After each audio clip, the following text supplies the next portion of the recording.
Do you hear that? It sounds like the heavens opening up, doesn't it? That glorious stereo sound. So you're in your bedroom, you finally hooked up output A and output B of your shiny new super stereo delay pedal. You've got those outputs plugged into 2 different amplifiers, and suddenly you're not just a guitar player anymore, you're the Edge at Red Rocks, Dave Gilmour at Pompeii. That glorious stereo sound. However, I'm here today, hopefully with a little bit of humour, to deliver a very cold bucket of reality, the reality of stereo for the likes of us mere mortals when we're doing a gig. Stereo guitar rigs are a trap. Now, to be fair, they are a beautiful, expensive trap, but today I'm going to give you 3 definitive reasons why taking a stereo rig to a gig, the likes of gigs that I do, maybe that some of you do, why that's going to make your life harder, and why the universe is telling you to stick to a glorious mono guitar lead.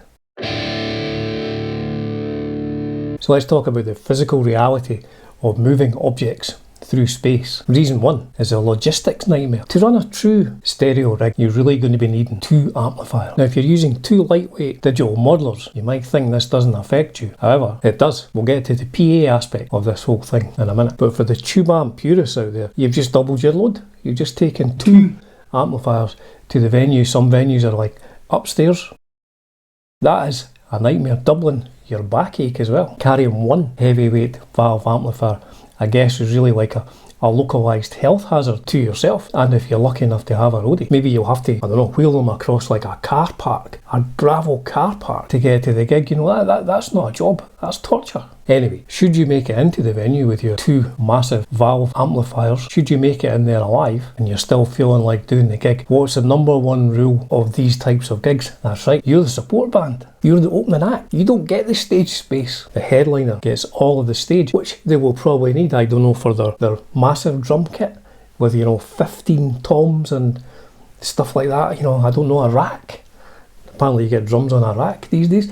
They'll need all the stage space for the massive drum set, wall of Marshall stacks and Ampeg SVT bass amp. Whereas you, your bandmates and your entire sonic empire are allocated about 2 feet in front of the drum kit. Now, sometimes gigs I've done, the main band's drum kit's right to the front of the stage, so like your band is split in 2 with their drum kit.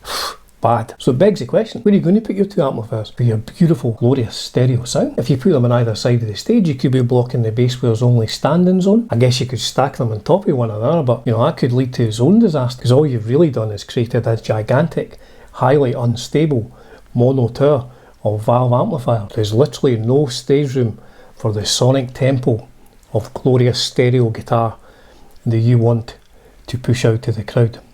It's not going to fit.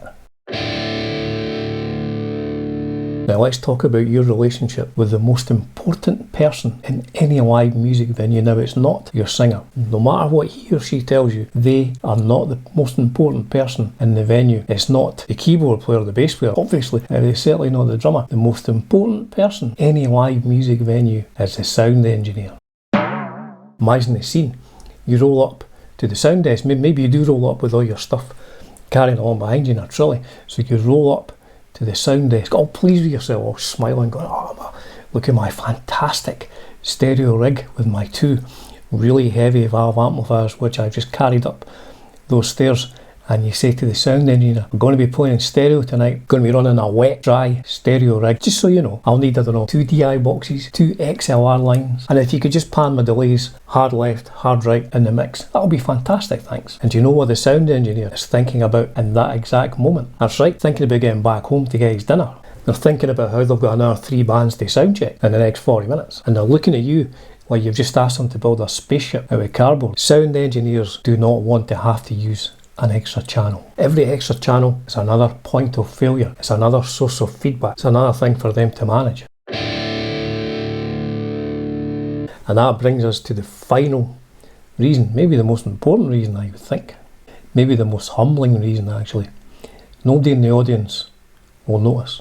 When you design a pedal board at home, you kind of visualise like an audience all sort of round your beautiful stereo sound is coming through your headphones. You think that everybody's going to be analysing the spatial depth of your modulation, but the reality of the live environment is half the crowd are probably standing right at the back, off to the left, and the other half are trying to get a signal on their phone to check Facebook or something like that. This is not an audiophile listening session. There is, however, exactly one person in that venue who will be standing dead centre trying to get the best stereo sound. And you'll never guess what?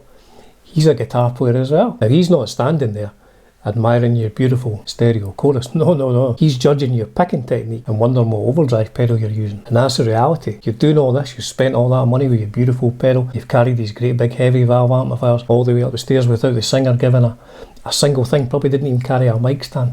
You're doing all that to impress some guy in the middle of the room with his arms crossed going, is that a DS1 he's using? So there you go. Now, obviously, there's a little bit of humour. Stereo effects are fantastic. You know, if you're recording like album sessions and stuff like that, in your bedroom, you're playing away and you've got your headphones and stuff on. Stereo effects really are fantastic. I use them a lot when I'm recording stuff. Stereo reverbs and delays and stuff like that. Absolutely fantastic.